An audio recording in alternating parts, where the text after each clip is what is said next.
प्यारे बच्चों, आज हम आपको बीए सेकेंड ईयर का जो नीति शास्त्र पेपर है उसमें कांट के ऊपर चर्चा करेंगे।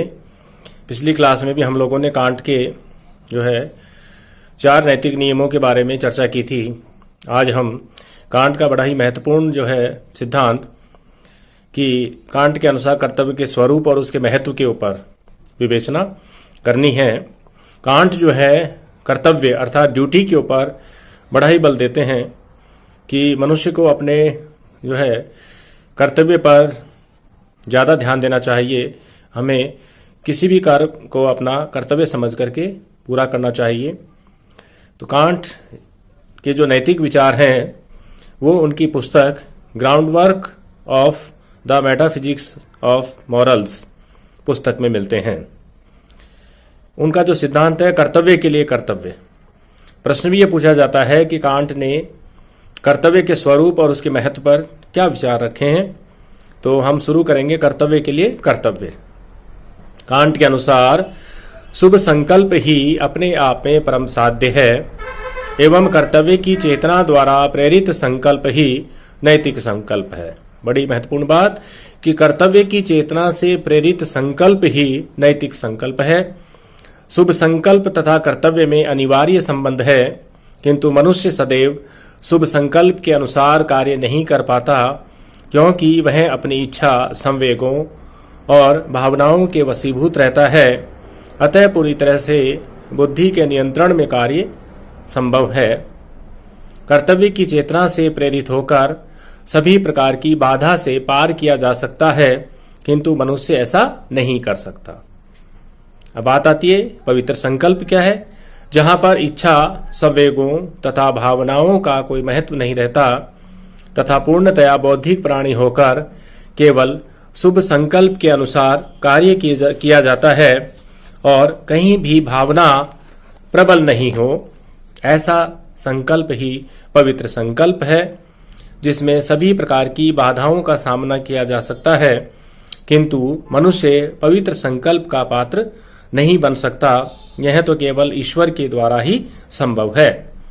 अतः मनुष्य पूर्ण बौद्धिक प्राणी नहीं है, वह केवल अंशतः बौद्धिक प्राणी होने के कारण अपनी कर्तव्य चेतना से प्रेरित होकर पवित्र संकल्प के स्थान पर शुभ संकल्प के अनुसार कार्य करता है।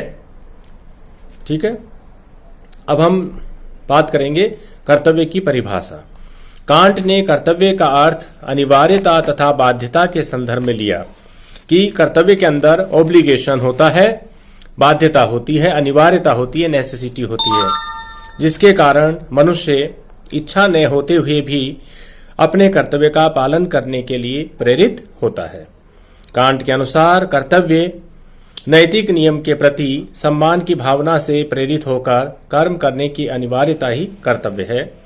इस प्रकार कर्तव्य की चेतना ही मनुष्य को ऐसा कर्म करने के लिए प्रेरित कर सकती है जो उसकी स्वाभाविक इच्छा अथवा प्रकृति के विरुद्ध होते हुए भी उसका कर्तव्य है। अतः कर्तव्य ही संपूर्ण नैतिकता का मूल आधार है।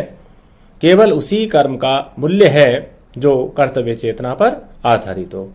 तो सीधी सी बात है कि कांट कर्तव्य के अंतर्गत अनिवार्यता और बाध्यता को समाहित करते हैं कि कर्तव्य जो है वो बाध्यता को निर्धारित करता है, जिसको करना ही पड़ेगा, जिसमें किसी प्रकार की कोई चॉइस या कोई जो है आपकी इच्छा नहीं होती, लेकिन उसमें बाध्यता महत्वपूर्ण पक्ष है। फिर अब बात करेंगे मानवीय कर्मों के 3 वर्ग हैं। प्रथम प्रकार के कर्म वे हैं जो संवेग, भावनाओं तथा इच्छाओं से प्रेरित होते हैं। दूसरे प्रकार के कर्म वे हैं जो हित अथवा कल्याण की भावना से प्रेरित होते हैं। और तीसरे कर्म वे हैं जो केवल कर्तव्य का पालन करने की चेतना से प्रेरित होते हैं। कांट ने इन तीनों प्रकार के कर्तव्यों में से केवल कर्तव्य पालन की चेतना से प्रेरित कर्म को ही अधिक महत्व दिया, क्योंकि प्रथम 2 प्रकार के कर्म निरपेक्ष न होकर सापेक्ष होते हैं तथा इनमें इच्छा पूर्ति की भावना निहित रहती है। उदाहरण, जैसे यदि कोई व्यापारी अपने ग्राहकों को केवल इसलिए उचित दामों पर वस्तुएं देता है क्योंकि इससे उसके व्यापार में वृद्धि होगी, तो कांट के अनुसार यह कर्म उचित नहीं होगा, क्योंकि इसमें स्वयं व्यापारी की आत्म प्रशंसा या आत्म कल्याण की भावना निहित होती है। इसी प्रकार दया, सहानुभूति आदि संवेगात्मक भावना से प्रेरित कर्म भी नैतिक दृष्टि से शुभ नहीं है। उदाहरण, यदि कोई व्यक्ति दया या सहानुभूति से प्रेरित किसी पीड़ित व्यक्ति की सहायता करता है तो वह कर्म प्रशंसनीय अवश्य है।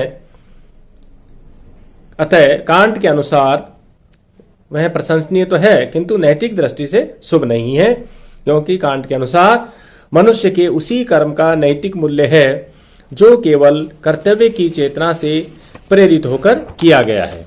बिना कर्तव्य की चेतना से प्रेरित होकर किए गए कर्म को कांट स्वीकार नहीं करते।